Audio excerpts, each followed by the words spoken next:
I want you to just close your eyes for a second. Imagine you are standing in a field. It's muddy, it's probably cold, and your back is just screaming because you've just spent the last 365 days doing brutal manual farm labor.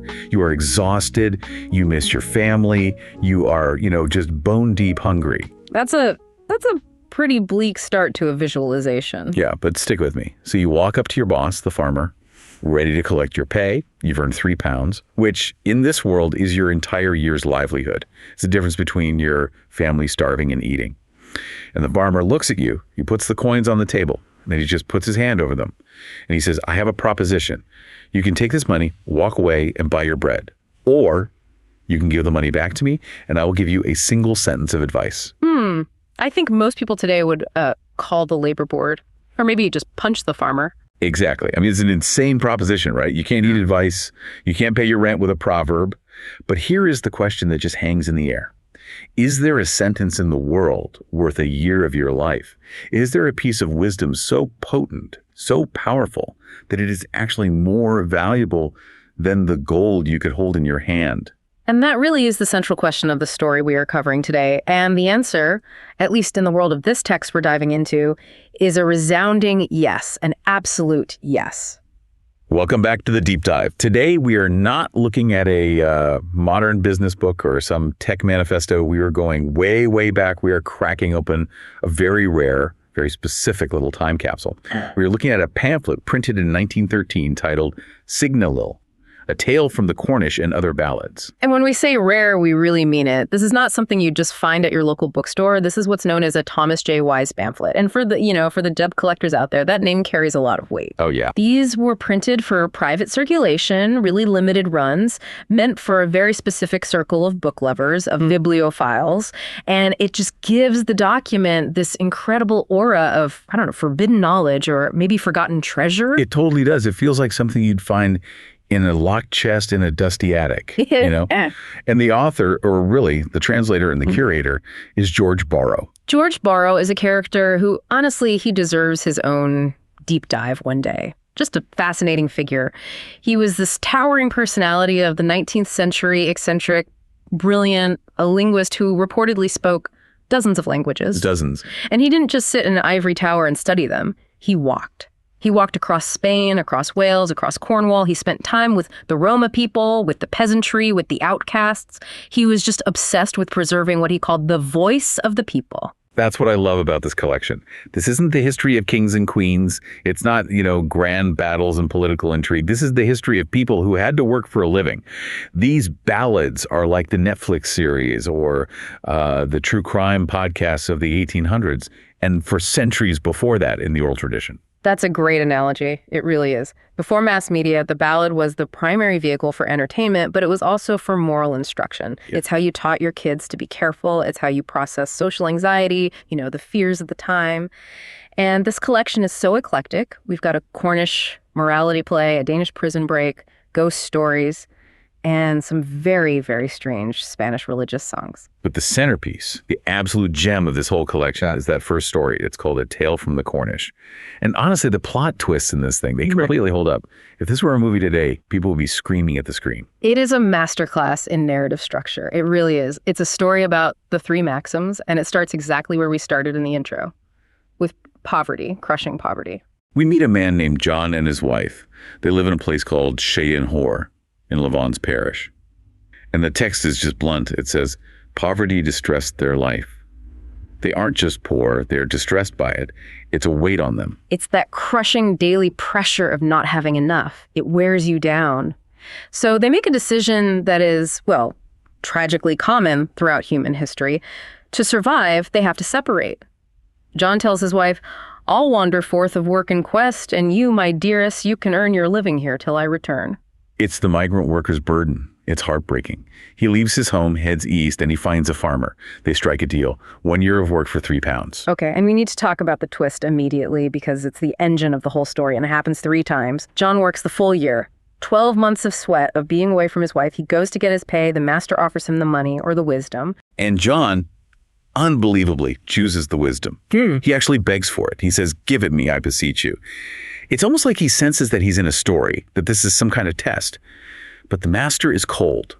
He's very businesslike. He says, no, to give is not my way. You have to buy it. This is such a crucial economic lesson right there in the folklore. Value is determined by cost. If the master had just whispered some advice to him while they were, shucking corn one afternoon, John would have forgotten it in an hour. Oh, for sure. But by paying a year's wages for it, that advice is now burned into his soul. He has sacrificed his livelihood for this sentence. It's an investment. Huge one. So John hands back the £3. He is penniless again. Yeah. And the advice. Maxim number 1. Ne'er for the new road, leave the old. Ne'er for the new road, leave the old. On the surface, it just sounds like, stubborn conservatism. Right. It sounds like, don't try that new app, just stick to the fax machine. Or something your grumpy grandfather would say. Exactly. But John accepts it. Yeah. And he stays for a second year, same deal. Works all year long. At the end, the master offers the £3, or the wisdom. John pays the money again. He buys the second sentence. And maxim number 2 is, lodge not for your life with an old man who's a young wife. Which is just, it's hilarious. It's so specific. The first one was this grand metaphorical statement about tradition. This one is basically dating advice, or I guess lodging advice from a pre-Airbnb era. But it's practical risk assessment. In the world of folklore, an old husband and a young wife is a recipe for instability. It's a symbol of jealousy, danger, resentment. It's a volatile chemical mixture just waiting for a spark. The maxim is telling him to avoid volatile situations. Don't walk into a powder keg. Okay, so 2 years down, he has zero money. He has 2 sentences rattling around in his head, and he stays for a third year. This guy has the patience of a saint. I mean, the delayed gratification is off the charts. This is the ultimate marshmallow test, isn't it? He is delaying gratification on a massive, life-altering scale. End of year 3. He does it again. He buys the third and final piece of advice. Ere striking once, bethink thee twice. Before you strike, think twice. It's about emotional regulation, impulse control, maybe the most difficult wisdom to actually practice. So now, the contract is done. He's been gone 3 years. He has 3 proverbs and totally empty pockets. He wants to go home. And the master, who, let's be honest, has been kind of a jerk this whole time, just taking all his money back, gives him a parting gift. A cake? Right. He says, my wife is baking. Take this cake home to your wife. But, and there is always a but in these stories, isn't there? Always. You must not break the cake until you are home with your wife and making merry. Yeah. Another rule, another test of patience. So just picture John. He's working home. He's been working for 3 solid years. All he has to show for it is a cake he can't eat and 3 sentences in his head. And this is where the story completely shifts gears. It stops being a workplace drama and becomes a survival thriller. Because the universe is about to throw 3 deadly tests at him, and they are perfectly calibrated to those 3 pieces of advice he just bought. It's the classic hero's journey structure, right? The acquisition of the boon, in this case, the wisdom, and then the road or trials where the boon has to be used. Exactly. Yeah. So trial number 1, he's walking back to Cornwall. He meets 3 merchants returning from Exeter. The ballad calls them Trey-Win merchants. And they're happy, they're chatting, and they invite John to walk with them. Which is just common sense. It's always safer to travel in groups. But then they reach a fork in the road. Of course they do. And there's the old road, and you can picture it probably muddy, winding, long, going over the hill. And then there's the new road, straight, smooth, looks like a fantastic shortcut. And the merchants, they say, come on, John, let's take the new road, we'll save hours. And here is that first moment of truth. Peer pressure is such a powerful drug. It would be so easy to just go with them, to not make a fuss. But John has paid a year of his life for a very specific sentence. Ne'er for the new road, leave the old. He sticks to his guns. He says, no, you go on ahead. I'm taking the old road. The merchants probably laugh at him, call him an old stick in the mud. They take the shortcut. John takes the long way. And a few miles later, chaos, just as you'd expect. The text says the merchants are at a place called Cu-Choi-Un. Thieves jump them. It's a massacre, not of lives initially, but of property. They are stripped, beaten, robbed of everything. John is on the parallel road, the old road. He's safe, but he hears them. He hears the cries of murder and thieves echoing across the valley. And because he's safe, he can actually act. He starts screaming, making a massive clamor, shouting for help as if there's a whole army with him. And his noise, just the sound of it, scares the robbers off. So the wisdom didn't just save John's life and property, it allowed John to save the merchants. He avoided the trap of the shortcut. I love that interpretation of it. The new road is the hack. It's the get-rich-quick scheme. It's the unproven technology that promises to solve everything but ends up, getting your identity stolen. The old road is boring, but it gets you there alive. Exactly. Novelty often disguises risk. Tradition is usually just a solution to a problem you've forgotten exists. That's what the old road represents. So the group reunites. The merchants are battered, but they're alive, and they are incredibly grateful to John. They say, "You saved us." They arrive at a town called Market Jew, which is the old name for Marazion, and they decide to stay at an inn. The merchants insist, "John, dinner and room is on us. You saved our skins." They get to the inn, and John, who's now, operating on a whole new level of prudence, asks to see the host. They tell him the host is in the kitchen, but the mistress is here, and she is young and fair. And you can just imagine the alarm bells going off in his head. Ding, ding, ding. He goes to the kitchen and sees the master. George Borrow describes him as an ancient man who turned the spit. So you have this frail old man doing the grunt work, the cooking, and this young, beautiful wife running the front of the house. John immediately remembers maxim number 2. Lodge not for your life with an old man who's a young wife. And he doesn't hesitate. He doesn't say, well, maybe it's fine, or the bed looks comfortable. He says, oh ho, this house I quit. He refuses to stay. He goes next door and finds quarters in a barn or a stable. The merchants stay. They don't have the wisdom. They probably think he's being paranoid, just eccentric. And that night, we see exactly why the maxim exists. The young wife isn't just unhappy, she's homicidal. She has a lover, a friar of orders gray, a monk. It's always the quiet ones, isn't it? The wife and the friar plot to kill the old husband and frame the merchants. It's a perfect setup. The merchants are strangers, they have money, or they did have money, and they're there for just one night. The murder itself is brutal. The wife uses a silk handkerchief to strangle her husband. But because John followed the advice, he is not in the house. He's in the building next door. And crucially, there is a hole in the wall. The mechanics of this are so cinematic. I can see it so clearly. John wakes up, he sees a light through a little chink in the wall, and he watches the entire murder plot unfold. And there's this one incredible detail. The friar, trying to be secretive, leans his back against the wall to cover the hole. He says, "Lest some curious eye from the next house our deeds should spy." He blocks the hole with his own body. But he doesn't realize John is already watching. And John, quick thinking John, he takes out his knife. And while the friar is leaning there talking, John cuts a perfect circular piece of the friar's gown right through the hole. He collects forensic evidence. Think about that. He doesn't burst in and try to be a hero and fight 2 murderers. He waits. He's patient. He secures the proof. So morning comes. The wife puts on her big act. She screams, "The merchants murdered my husband for his money." The constables come. The merchants are arrested. They're literally being dragged to the gallows. And this is the great courtroom drama moment. John steps forward. He said, "Stop, hold the execution." He asks the justice to look at the friar's gown. He produces the little round piece of cloth, and it fits perfectly. It's the Cinderella moment, but with, gray wool instead of a glass slipper. The friar and the wife are caught.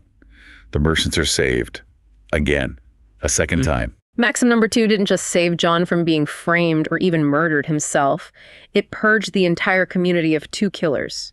It shows that wisdom creates this zone of safety, not just for the wise person, but for everyone around them. 2 maxims down, 2 lives saved, or at least saved from the gallows. Now, John leaves the grateful merchants and walks the final leg of his journey. He reaches his own home. It's night. He's been gone 3 years. He's nervous, excited. He walks up to his own door. He listens. And he hears voices. He hears his wife.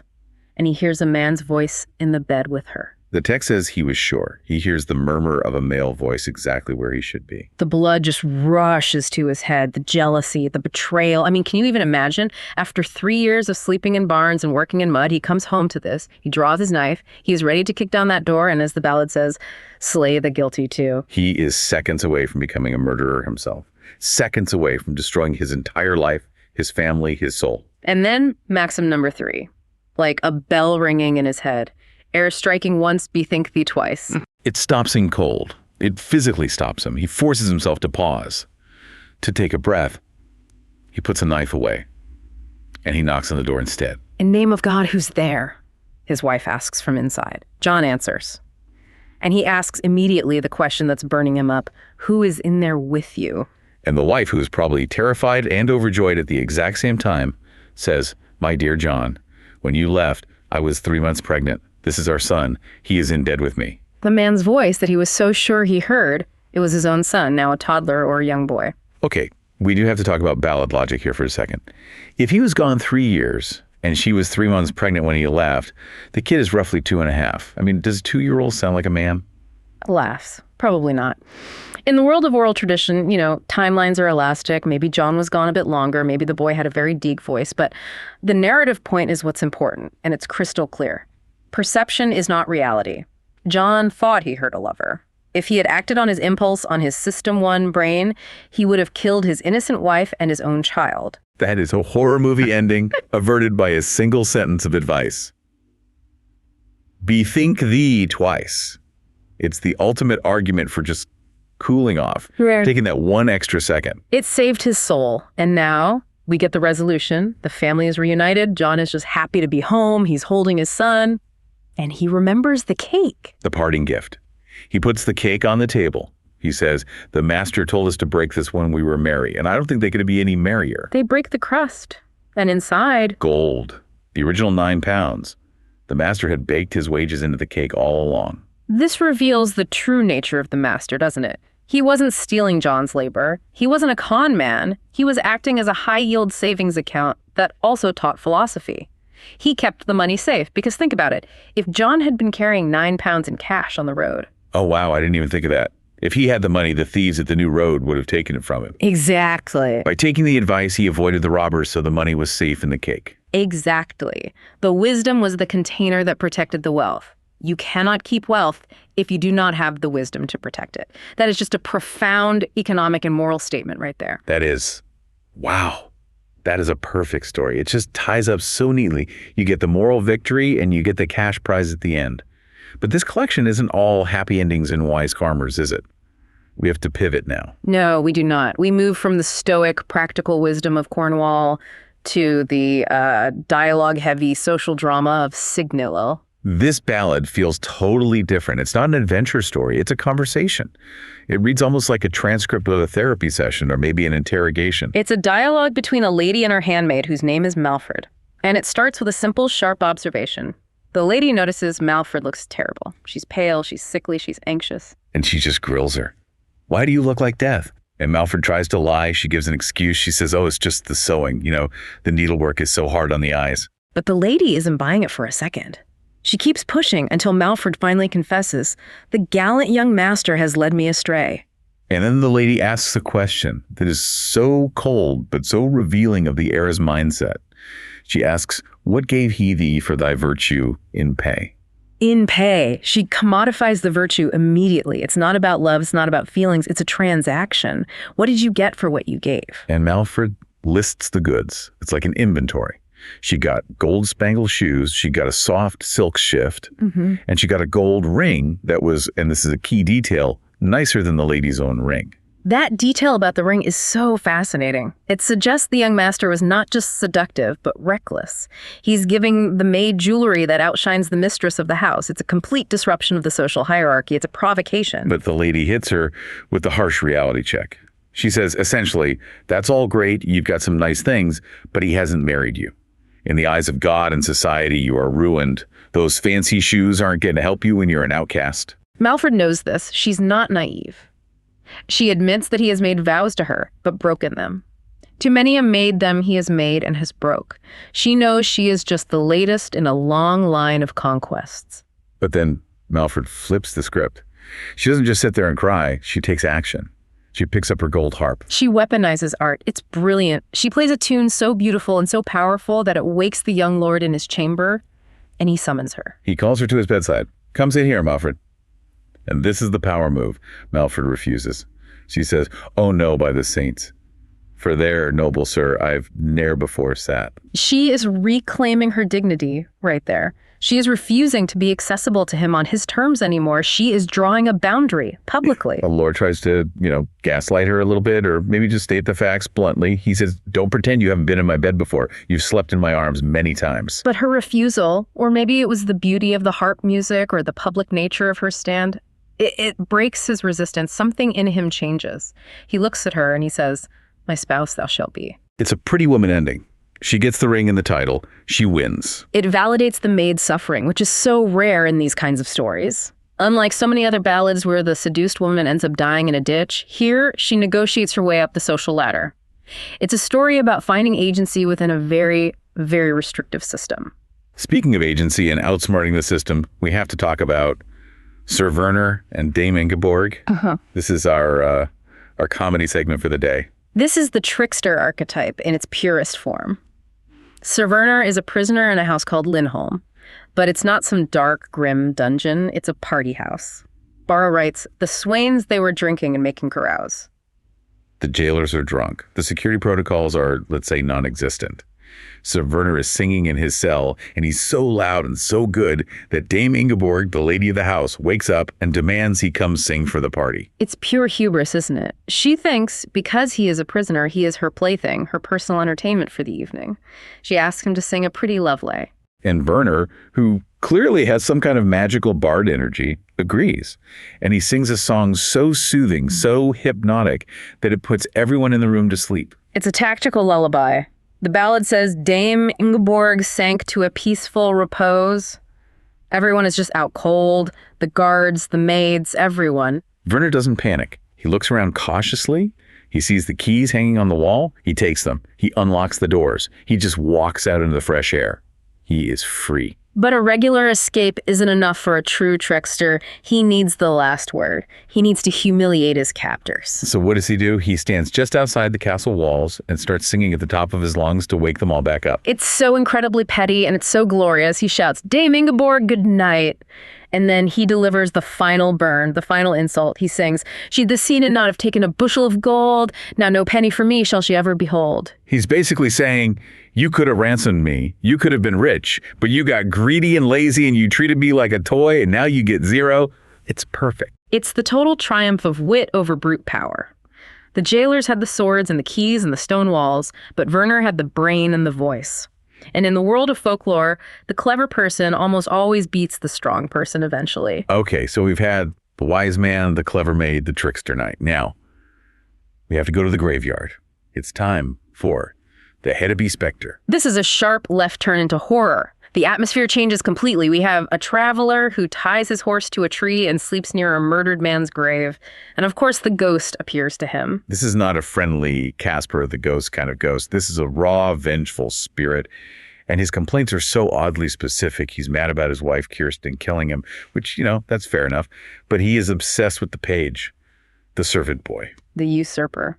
The ghost describes in detail how his wife and these beldames, these three witches, stifled him and hid his body in a truss of hay. But what really, really hurts him, what keeps him tied to this world, is seeing the page take his place. The page rides his horse. The page uses his silver knife at the dinner table. The page sits at the head of the table where he used to sit. It's a kind of spiritual identity theft. The page has stepped into the vacuum left by the murder.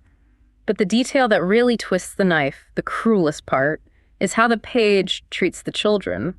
The ghost says the page starves his children and mocks them. That's what makes the ghost a sympathetic figure. He's not just angry about his own death, he's watching his legacy be dismantled and his kids abused from beyond the grave. And then there's this really bizarre supernatural mechanic in the story. The ghost explains that every time the page goes hunting and kills a deer, it wakes the ghost in his grave. Why? I mean, what's the logic there? That's so specific. I think it's a kind of blood sympathy. The page is riding the dead man's horse, using the dead man's hunting dogs. When those dogs and that horse spill blood, the deer's blood, it resonates with the original owner's spilled blood. The violence of the usurper disturbs the peace of the victim. It's a constant, agonizing reminder. That is genuinely creepy.